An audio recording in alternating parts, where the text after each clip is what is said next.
नमस्कार, आप देख रहे हैं लाइव सिटीज़। मैं हूं आपके साथ सौरभ राज। बीजेपी ने एमएलसी के लिए 3 उम्मीदवारों का नाम ऐलान कर दिया है।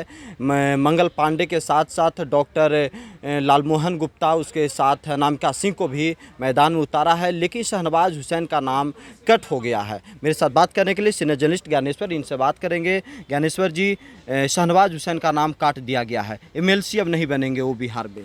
देखिए सौरभ जी, पहले 3 नामों की चर्चा कर लें। मंगल पांडे को फिर से तीसरी बार बिहार विधान परिषद भेजा जा रहा है और ये बिहार भाजपा में दूसरे नेता हैं जिन्हें तीसरी बार मौका मिल रहा है। देखिए, इसके पहले सुशील कुमार मोदी लगातार बिहार विधान परिषद में जाते रहे क्योंकि वे बिहार के उप मुख्यमंत्री डिप्टी सीएम हुआ करते थे।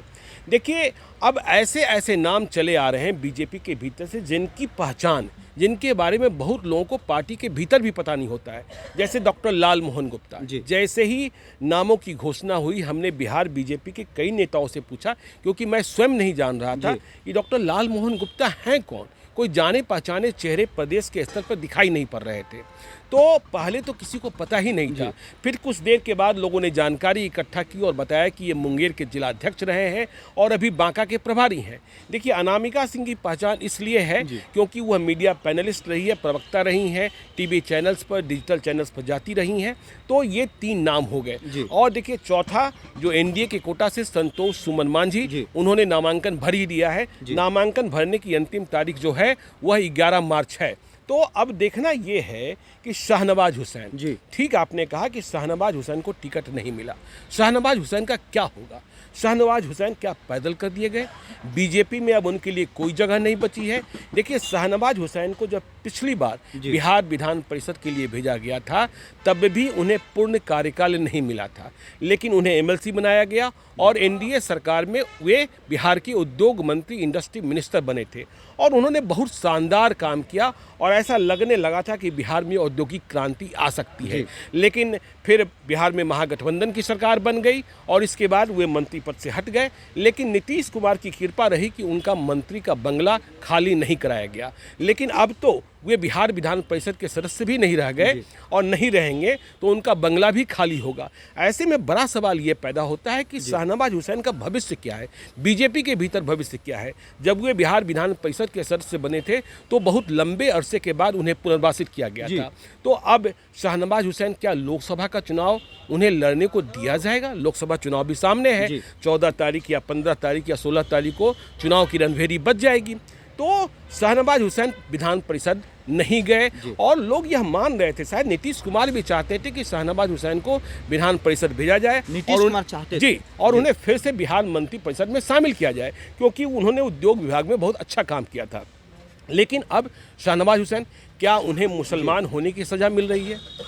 यह सवाल होगा, क्योंकि आपको पता है कि भाजपा की रीति नीति मुसलमानों के बारे में क्या रही है। तो मुसलमान होने की सज़ा मिल रही है या फिर उन्हें लोकसभा चुनाव लड़ने के लिए कहा जाएगा? लोकसभा चुनाव लड़ने के लिए कहा जाएगा तो कहां से कहा जाएगा?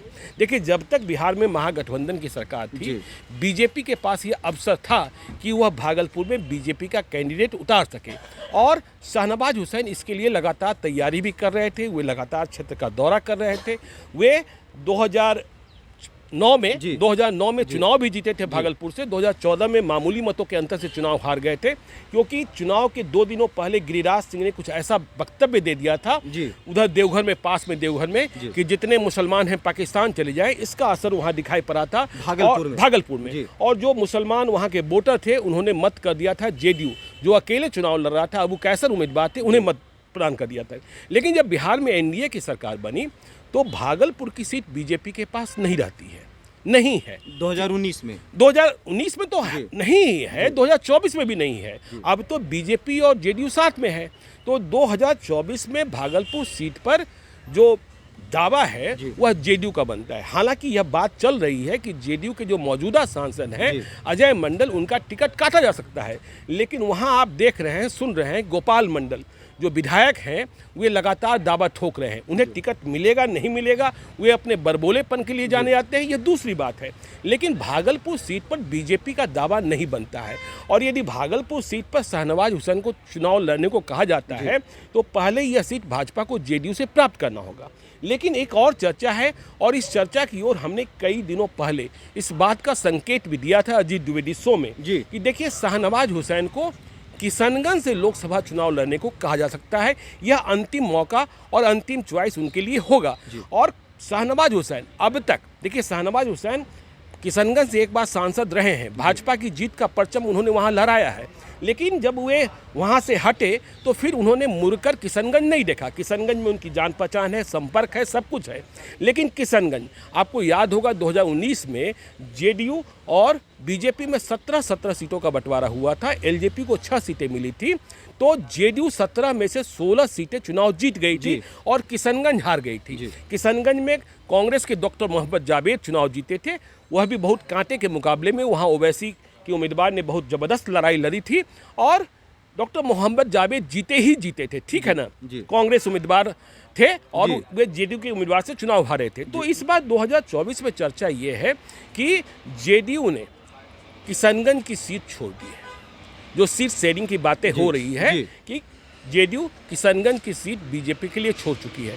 तो अब बड़ा सवाल ये पैदा होता है कि किशनगंज यदि जेडीयू ने छोड़ दिया है तो क्या यह बीजेपी के खाते में जा रही है? बीजेपी के खाते में पहले से 17 सीटें हैं, या फिर बीजेपी किसी सहयोगी दल को देने जा रही है? और यदि बीजेपी अपने पास यह सीट रख रही है और शाहनवाज हुसैन का एडजस्टमेंट किसी तरीके से चाहती है, तो क्या शाहनवाज हुसैन को किशनगंज लोकसभा चुनाव लड़ने के लिए कहा जाएगा? और किशनगंज लोकसभा चुनाव लड़ने के लिए कहा जाएगा तो देखिए मौका बहुत कम है और वहाँ चुनौतियाँ बहुत गंभीर हैं बीजेपी कैंडिडेट के लिए, ठीक है ना। तो शाहनवाज हुसैन इसके लिए तैयार होते हैं कि नहीं होते हैं, लेकिन शाहनवाज हुसैन के अरमानों पर पानी फिर गया है क्योंकि उन्हें बेटिकट किया गया। और देखिए लोगों को उम्मीद इस बात की थी कि शाहनवाज हुसैन और मंगल पांडे को तो निश्चित तौर पर टिकट मिलेगा। मंगल पांडे को टिकट मिल गया, शाहनवाज हुसैन को नहीं मिला। और आपने यह भी देखा कि एनडीए मतलब बीजेपी ने उम्मीदवार घोषणा करने में देरी की। सबसे पहले जेडीयू ने उम्मीदवार घोषित कर दिया और नीतीश कुमार खालिद अनवर जेडीयू के प्रत्याशी बने, दोनों ने नामांकन कर दिया। नीतीश कुमार विदेश भी जा चुके हैं। फिर आपने देखा कि आरजेडी ने उम्मीदवारों का ऐलान किया। आरजेडी की ओर से जो उम्मीदवार बने, अब्दुल बारी सिद्दीकी, राबड़ी देवी, उर्मिला ठाकुर, सैयद फैसल अली और फिर माले से शशि यादव। तो इन सारे उम्मीदवारों का ऐलान हो चुका है, लेकिन शाहनवाज हुसैन का भविष्य संशय में, अधर में लटकता हुआ दिखने लगा है आज बीजेपी के फैसले के बाद कि शाहनवाज हुसैन का भविष्य क्या होगा। बीजेपी में उनके लिए कोई भविष्य बचा है कि नहीं बचा है, और बिहार में उनके लिए कुछ करने को बचा है कि नहीं बचा है। यदि भागलपुर लड़ने को कहा जाता है तो इसका मतलब भागलपुर की सीट जेडीयू से बीजेपी के खाते में जा रही है, और यदि किशनगंज लड़ने के लिए कहा जाता है तो किशनगंज के लिए उन्हें नए सिरे से पूरी तैयारी करनी होगी, क्योंकि किशनगंज उन्हें छोड़े हुए काफ़ी वक्त हो चुका है। चलिए, तो अब देखना ये होगा कि बीजेपी आने वाले समय में शाहनवाज हुसैन को कैसे एडजस्ट करती है। अगर अभी तक लाइव सिटीज़ को यूट्यूब पे सब्सक्राइब नहीं किए तो सब्सक्राइब कर लीजिएगा, फेसबुक पे भी लाइक कीजिएगा और ट्विटर पे भी हमें फॉलो कीजिएगा। धन्यवाद।